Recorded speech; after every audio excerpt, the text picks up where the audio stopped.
주의 전에 올라오신 여러분을 주님의 이름으로 사랑하고 축복을 드립니다. 시편 16편은 다윗의 시편입니다. 처음 시작이 굉장히 분위기가 밝습니다. 왜 그럴까? 다윗은 지금 기쁨을, 승리를, 그리고 행복을 노래하고 있기 때문에 그렇습니다. 그렇다면 이제 이 다윗은 이 기쁨과 승리와 행복을 삶의 자리 속에서 마음껏 누리는 삶을 살아야 되지 않겠습니까? 그런데 다윗의 시는 어떻게 시작하는가 하면 하나님이여 나를 지켜주소서라는 간구로 시작하고 있습니다. 여러분, 이것은 무엇을 의미합니까? 다윗이 지금 누리고 있는 행복, 기쁨, 즐거움, 이 모든 것이 하나님께서 보호해 주신 결과로 내 삶 속에 주어진 것이다 라는 것을 고백하고 있는 것입니다. 나를 보호해 주시지 않았더라면 내 삶 속에 이런 은혜가 없었을 것이고 앞으로도 보호해 주실 것을 간구하고 있는 내용이 오늘 시편 16편의 내용입니다. 여러분, 지금 여러분에게 자랑할 만한 것들이 있습니까? 감사할 만한 것들이 있습니까? 여러분, 그 모든 것은 우리의 노력으로 만들어지는 것이 아니라 하나님으로부터 비롯되었다는 사실을 꼭 기억할 수 있어야 됩니다. 이 사실을 깨달을 때 우리는 하나님과 우리 사이의 관계가 더욱더 깊어질 수가 있습니다. 그런데 다윗은 하나님이여 나를 지켜주소서라고 일방적으로 하나님 앞에 나와서 간구하지 않습니다. 이 기도를 드릴 수 있도록 내 자신이 행할 수 있는 의무가 있다는 거예요. 이 기도를 드릴 수 있는 그 의무, 내가 그것을 다 하겠다라는 고백이 이 속에 담겨져 있습니다. 그 의무가 무엇인가? 내가 주께 피하리이다. 그러니까 나는 그저 내가 하고 싶은 대로 내 갈 길로 가면서 하나님 나를 보호해 주십시오, 나를 지켜 주십시오 이렇게 말하지 않고 하나님 내가 당신께 피하겠습니다. 그러니 나를 보호해 주십시오 이런 고백을 드리는 거지요. 여러분, 주께 피합니다 라는 말은 원래 뜻을 보면 내가 주님 안에 숨겠습니다 라는 뜻입니다. 내가 주님 안에 들어가겠습니다, 피하겠습니다 이런 의미가 담겨져 있습니다. 어디 폐와 어디 안에라는 것은 의미가 천양지차입니다. 제가 군에 있을 때 저희 아내를 만났습니다. 제 아내가 교회에서 피아노 반주를 했거든요. 제가 하루는 교회 안에 들어가 보니까 우리 아내가 앞에서 피아노 반주를 하고 있는 거예요. 다른 여러 가지 것들이 있음에도 불구하고 다른 것들은 안 보입니다. 아내는 아내의 얼굴만 보이는 거예요. 아내의 그 모습만 보이는 거예요. 얼마나 아름답게 느껴졌는지 모르겠습니다. 그러면서 제가 느낀 것이 그렇습니다. 아, 내가 가장 소중하게 여기는 그 안으로 들어가게 되면 다른 것들은 보이지 않는구나. 오직 소중하게 여기는 그것만 보이게 되는구나 라는 것을 깨달았습니다. 마찬가지 아니겠습니까? 내가 가장 소중하게 여기고 내가 가장 사랑스러운 하나님 안으로 우리가 들어간다라고 생각해 보십시오. 다른 것은 보이지 않는다는 거예요. 오직 하나님만 보이게 되어 있습니다. 그러니까 지금 다윗이 내가 주님 안으로 피하겠습니다 라는 말은 나는 오직 주님만 보겠습니다. 다른 것은 하나도 보지 않고 주님만 보겠습니다. 내 자신조차도 철저하게 없어지겠습니다. 나를 철저히 하나님 앞에 의탁드리겠습니다. 그러니까 주님 나를 지켜주시고 보호해 주십시오. 이 간구를 고백하고 있는 거예요.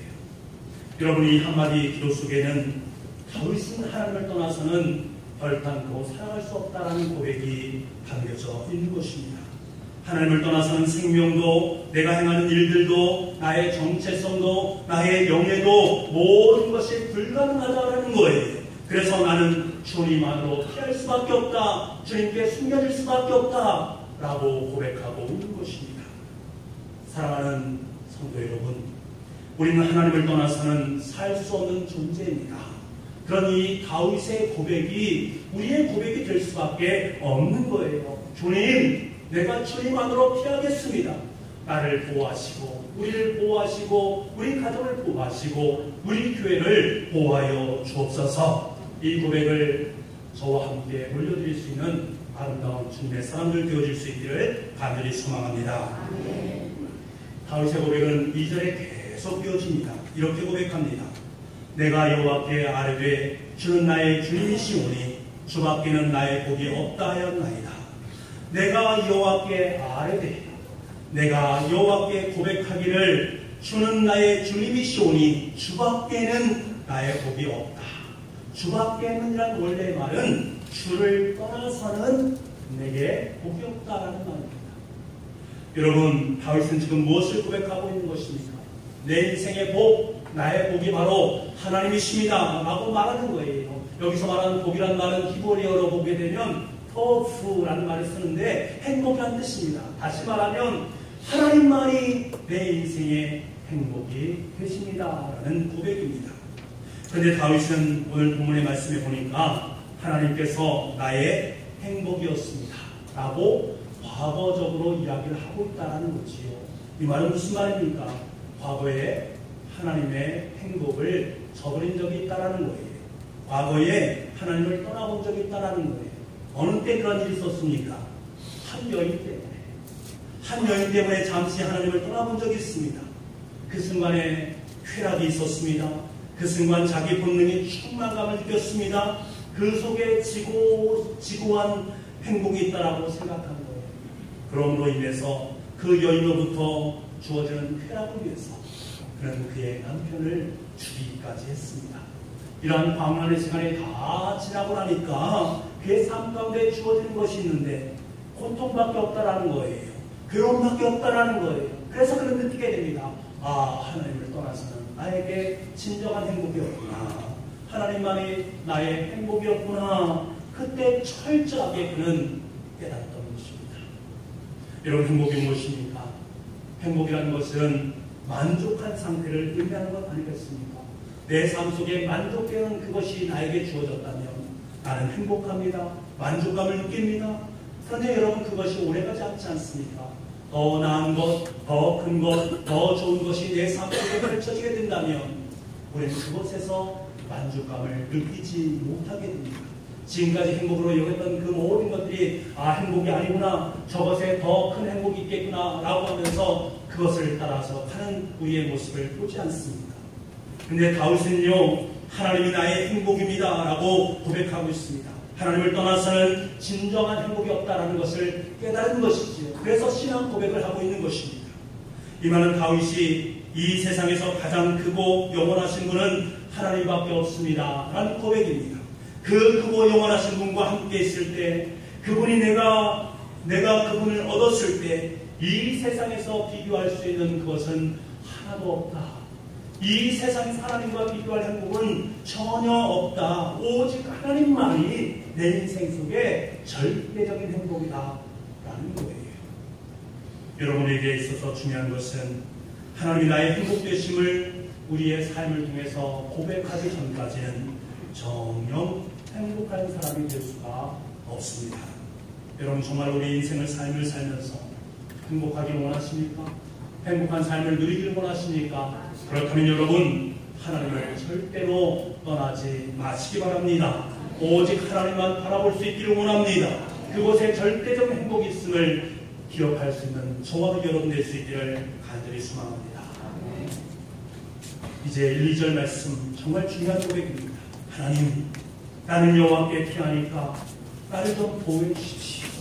그리고 나는 하나님을 나의 행복으로 삼습니다.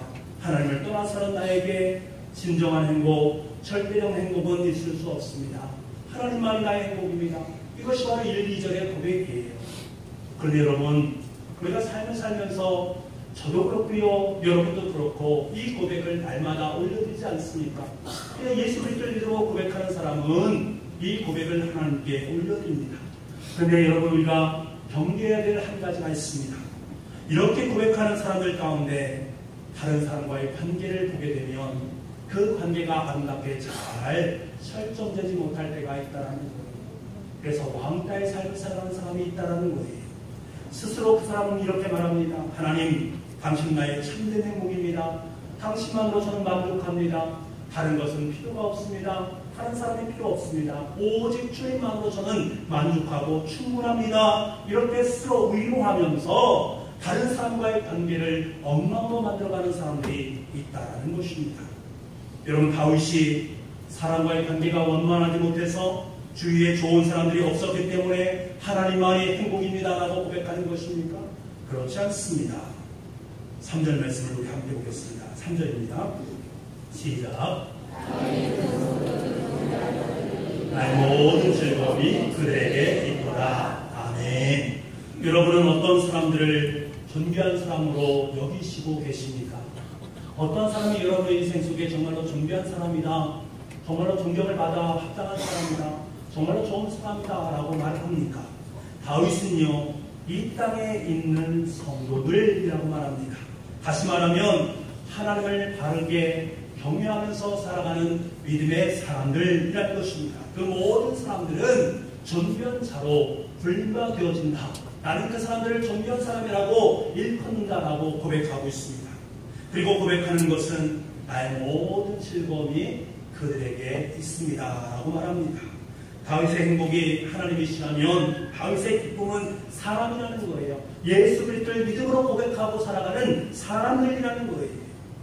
다윗은 사람 관계에서 외톨이었기 때문에 하나님은 나의 행복입니다 라고 고백하지 않았습니다. 하나님이 자신의 행복이기 때문에 자신과 똑같이 하나님을 행복으로 삼아가고 있는 그 사람들과 함께 더불어서 기뻐한다라는 거예요. 그래서 그 기쁨을 통해서 서로 간의 관계가 더욱더 깊어지게 되었다라는 고백을 올려드리고 있습니다. 북부교회에서 함께 더불어 살아가시는 형제 자매 여러분, 여러분의 기쁨은 과연 무엇입니까? 우리의 기쁨은 과연 무엇입니까? 지금 여러분 곁에 있는 그분이 여러분의 기쁨이 될 수 있기를 원합니다. 한번 바라보시기 바랍니다. 그리고 고백할 수 있기를 원합니다. 나의 기쁨이 당신에게 있습니다.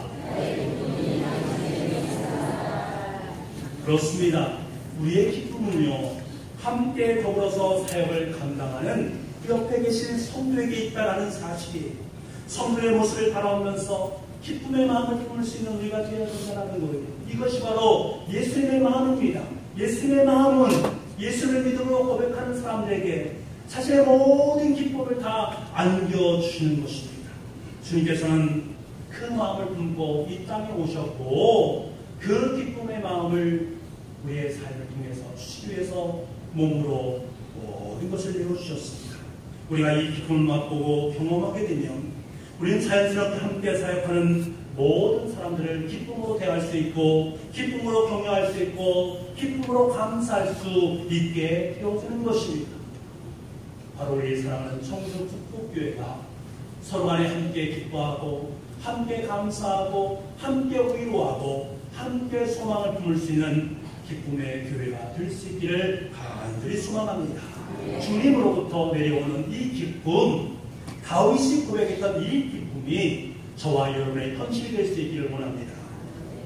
그런데 여러분, 다윗은요, 단순히 함께하는 동역자들에게만 이 기쁨을 누린 것이 아닙니다. 그는 자신의 삶의 모든 영역 속에서 누리는 것들 속에서 하나님의 기쁨이 되어 있다는 사실을 깨달았습니다.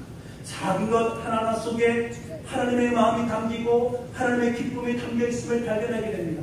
그러니 얼마나 감사가 넘치는 아름다운 인생을 살아갈 수 있겠습니까?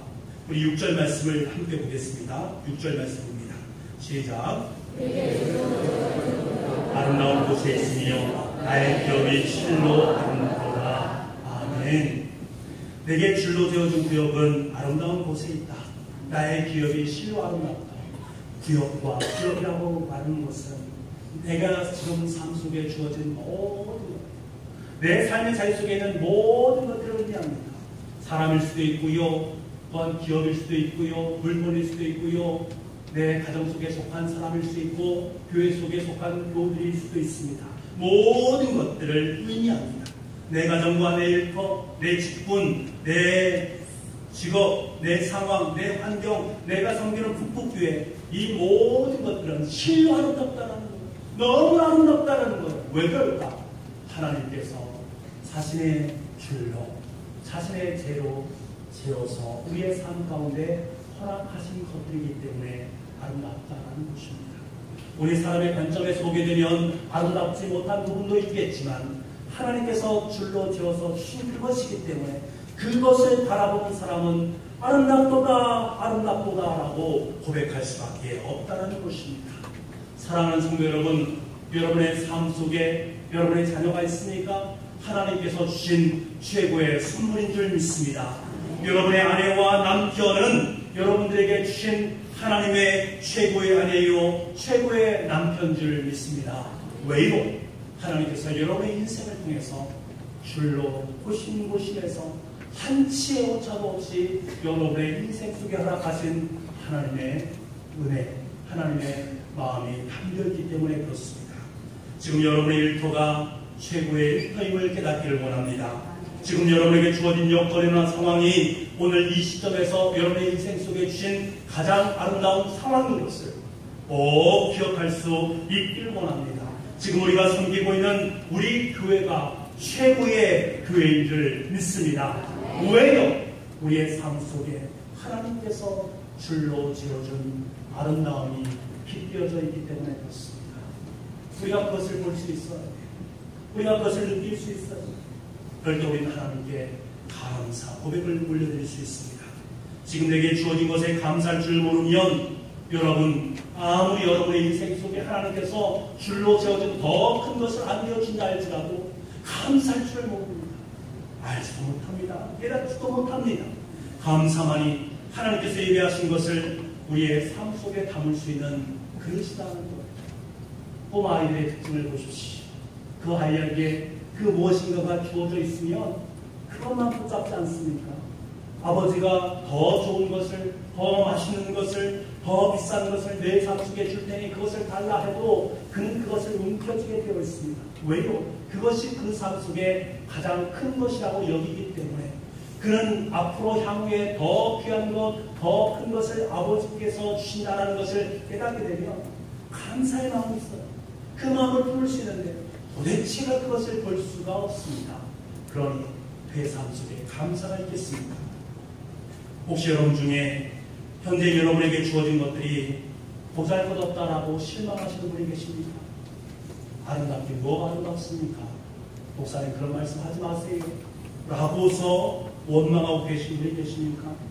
아직까지 아들에게 주지 않은 많은 것을 가지고 있는 아버지처럼 하나님께서 지금 최고의 것으로 여러분의 인생을 줄로 채워주고 계시다고 하는 사실을 꼭 기억할 수 있기를 원합니다. 그것을 바라볼 때 내 상황과 내 여건과 내 모든 것 속에서 우리는 감사의 고백을 올려드릴 수가 있습니다. 사랑하는 여러분 확실히 믿으십시오. 지금 우리에게 주어진 것들은 하나님께서 허락하신 최고의 것이다라는 것을 꼭 기억할 수 있기를 원합니다. 그리고 하나님께서는 앞으로도 우리의 삶 속에 더욱더 최고의 것으로 만들어갈 것을 기대할 수 있기를 원합니다. 하나님께서는 이 사실을 우리에게 깨닫기를 원하십니다. 야, 지금 너의 삶 속에, 너의 가정 속에, 너의 교회 속에 내가 줄로 지어준 아름다운 것들이 가득 차 있다는 것을 네가 볼 수 있어야 되지 않겠느냐? 그로 말미암아 네가 감사하는 마음을 품어야 되지 않겠느냐? 이 사실 우리에게 끊임없이 일깨우기를 원하시는 것입니다. 내 삶 속에 비우신 나의 손을 보기를 원하시는 주님의 마음이 있다는 거예요. 여러분, 그래서 주님께서는 어떻게 하십니까? 7절 말씀을 우리 함께 보겠습니다. 7절입니다. 시작. 공개하신 너를 송축할지라 밤마다 내 영심이 나를 교훈하도다. 아멘. 여러분 여기서 송축한다라는 말은 바라크라는 말 써서 무릎을 꿇는다라고 말씀드렸습니다. 무릎을 꿇는다. 왜 무릎을 꿇습니까? 하나님께서 나를 훈계하시기 때문에 무릎을 꿇는다라는 거예요. 여러분 부모님이 자녀를 훈계할 때 자녀는 무릎을 꿇고서 그 부모님의 말을 듣지 않습니까? 우리 어렸을 때 그렇게 하지 않았습니까? 마찬가지의 모습이라는 거예요. 하나님께서 훈계하시니 내가 하나님 앞에서 무릎을 꿇으면서 하나님을 송축하고 있는 모습을 우리가 생각하면 됩니다.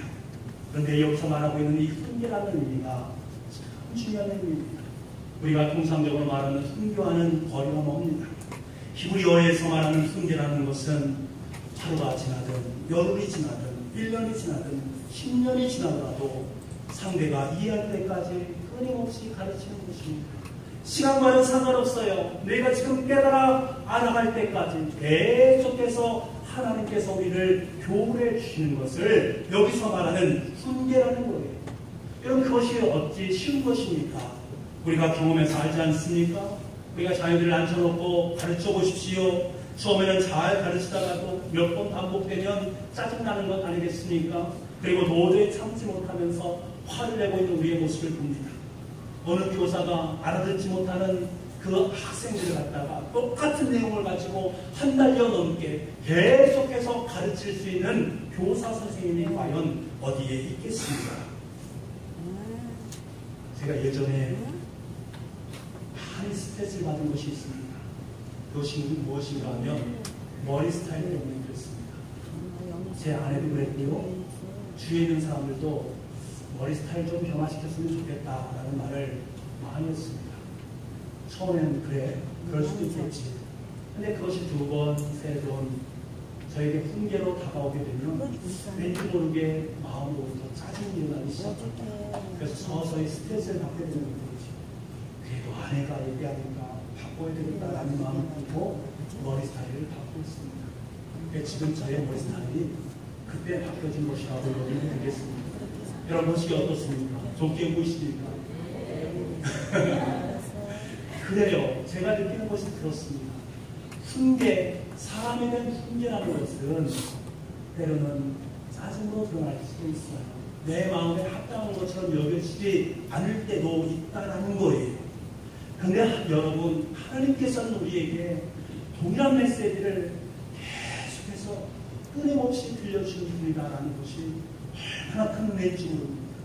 매번 내 삶을 돌아볼 때 주님 앞에 우리는 얼마나 죄된 삶을 살아가고 있습니까? 그럼에도 불구하고 주님께서는 매 예배 시간마다, 여러분이 묵상하는 기도 시간마다, 여러분이 개인적으로 하나님의 말씀을 볼 때마다 하나님께서는 동일하게 끊임없이 똑같은 말씀을 우리의 삶의 자리 속에 말씀해 주고 계시다라는 거예요. 교훈해 주고 계시다라는 거예요. 이것을 깨닫게 되면 우리는 하나님 앞에 무릎을 꿇지 않을 수 없다는 것입니다.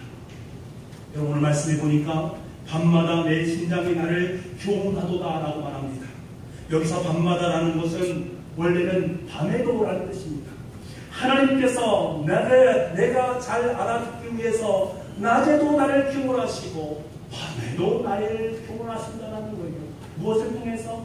나의 마음을 통해서. 원래 이 마음이라는 말은 두 가지 의미입니다. 하나는 육신의 심장을 의미하는 것이고 또 하나는 마음을 의미하는 것입니다. 다시 말하면 하나님께서 나의 심장과 마음을 통해서 계속해서 교훈하신다는 거예요. 낮에는 육신의 심장을 가지고 열심히 살아가게 하시고 밤에는 나의 마음을 통해서 하나님의 말씀 앞에 우리를 세워주신다는 거예요. 그래서 날마다 밤낮으로 내 삶을 성찰하게 만들어 주심으로 말미암아, 교훈하심으로 말미암아 지금 우리의 삶이 형성되어졌다라는 것입니다. 여러분, 하나님의 사람인 우리를 보십시오. 지금 여러분의 모습을 보십시오.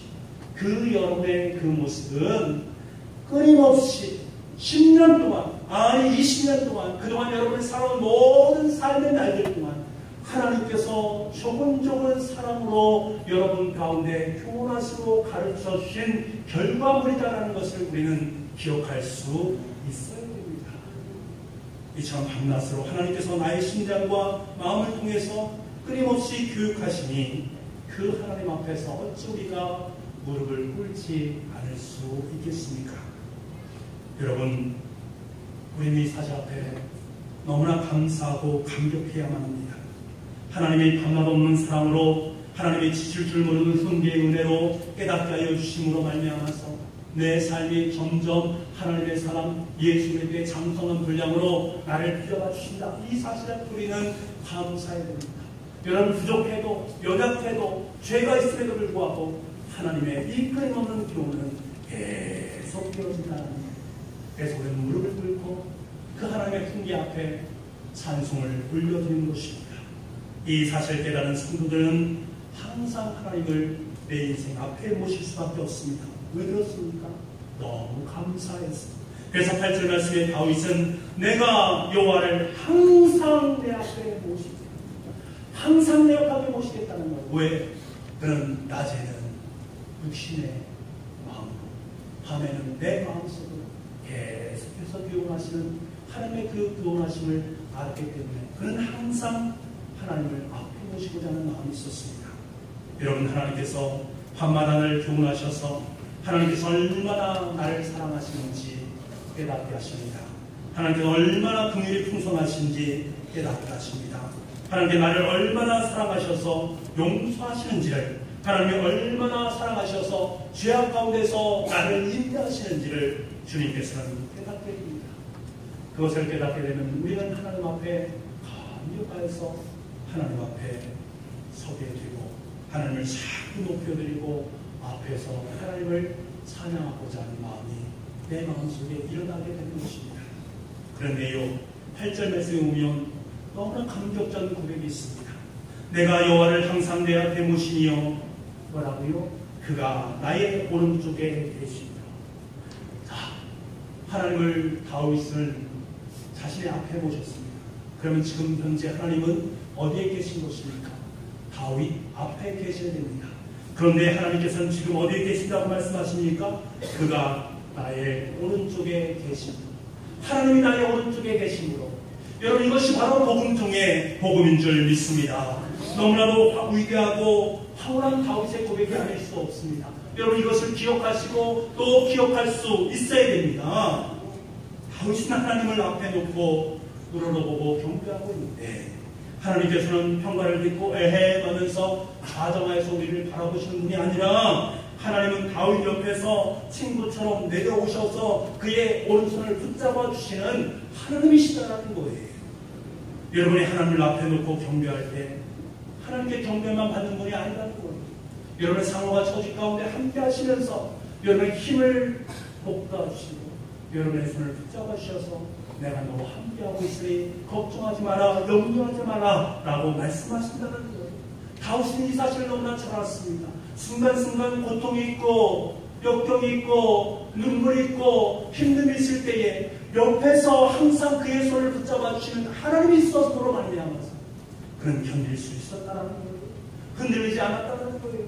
뒤집지 않았다는 거예요. 그 하나님을 나는 바라보면서 날마다 무릎을 꿇으며 하나님께 찬송을 올려드리고 있다는 거예요. 그러니까 내 마음도 기쁘고 내 영혼도 즐거워하고 내 육체도 안전히 거하게 되었다는 고백을 하고 있습니다. 그래서 세상에 어떤 일이 있어도 어떤 상황이 닥쳐올지라도 하나님을 향한 기쁨과 신뢰의 삶을 저버리지 않겠다라는 결단이 이 속에 담겨져 있는 것입니다. 사랑하는 부부가족 여러분, 하나님께서는 지금 저와 여러분의 형편이 어떠한지, 삶의 자리가 어떠한지 그가 나의 오른쪽에 계시고 저와 여러분의 오른쪽에 계시는 줄 믿습니다. 그 오른손을 꼭 붙잡고 위로하시고 용기를 주시고 용서해 주시고 사랑해 주시는 줄 믿습니다. 이 하나님을 경험하시길 바랍니다. 이 하나님을 맛볼 수 있는 여러분 될 수 있기를 원합니다.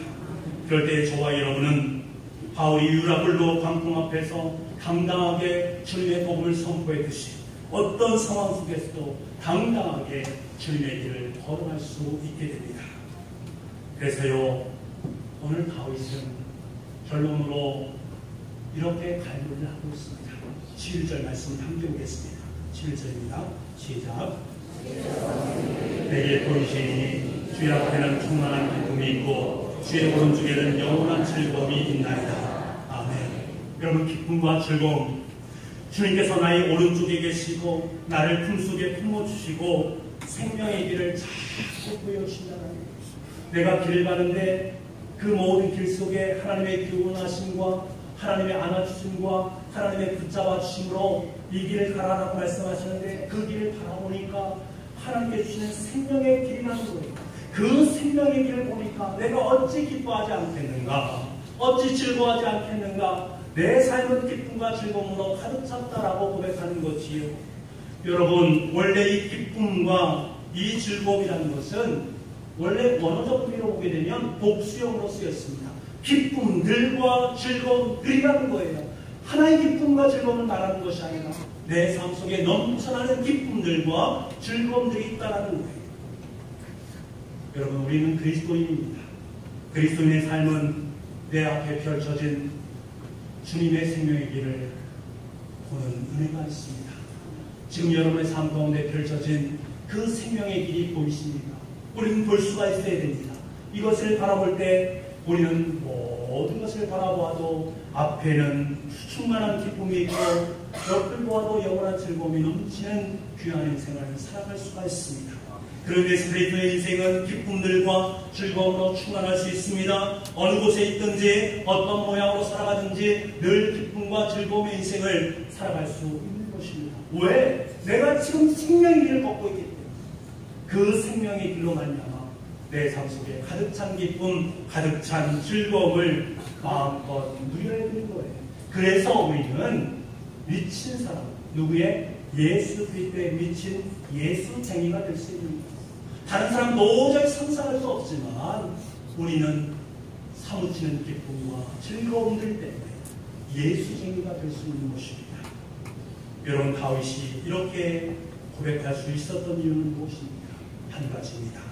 하나님을 자신의 행복으로 삼고 성도들을 자신의 기쁨으로 삼는 삶을 살아갈 때에 다윗의 삶은 이렇게 11절에 아름다운 결론을 맺게 되었습니다. 사랑하는 국부가족 여러분, 하나님께서 다윗이 고백했던 삶의 고백이 우리 속에서도 동일하게 고백되어지기를 원하고 계십니다. 하나님을 자신의 행복이요 자신의 기쁨과 즐거움으로 삼기를 원하시고 계십니다. 그때 비로소 우리는 앞을 보아도 충만한 기쁨들이 넘치게 되고 옆을 보아도 영원한 즐거움들이 넘치게 되는 줄을 믿습니다. 그 기쁨과 즐거움으로 우리의 주위에 있는 많은 사람들에게 하나님의 기쁨, 하나님의 즐거움을 마음껏 나눌 수 있는 복의 사람들이 될 수 있기를 간절히 소망합니다. 기도하겠습니다. 아버지 하나님, 나의 절대적인 행복은 하나님께 있음을 깨닫게 하시니 참으로 감사합니다. 그런 우리는 오직 하나님만을 바라보기를 원합니다. 나의 기쁨이 사랑하는 교주에게 있음을 깨닫게 하시니 또한 감사를 드립니다.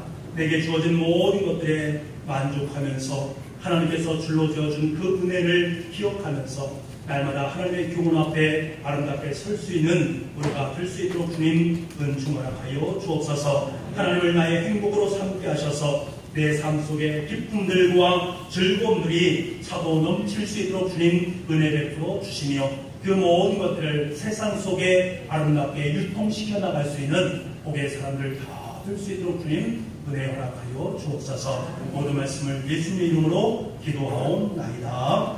아멘.